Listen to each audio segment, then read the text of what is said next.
Humidifiers అనేవి 2 టైప్స్లో available ఉంటాయి. Cool mist humidifier and warm humidifier. రెండింటిలో డిఫరెన్స్ ఏంటి అంటే ఏది తీసుకోవాలి అన్నది ఇప్పుడు మనం చూద్దాం. Cool mist humidifiers cool air release చేస్తాయి. Warm mist humidifiers hot steam release చేస్తాయి వ్యాపరైజర్ లాగా.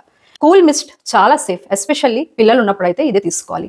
వామ్ మిస్ట్లో హాట్ స్టీమ్ ఉండడం వల్ల బర్న్ అయ్యే రిస్క్ ఉంటుంది. వామ్ మిస్ట్ యూజువల్గా సైలెంట్గానే ఉంటుంది, ఫ్యాన్ లేకుండా కూడా వర్క్ చేస్తాయి. కూల్ మిస్ట్లో ఫ్యాన్ వల్ల కొంచెం నాయిస్ అయితే ఉంటుంది.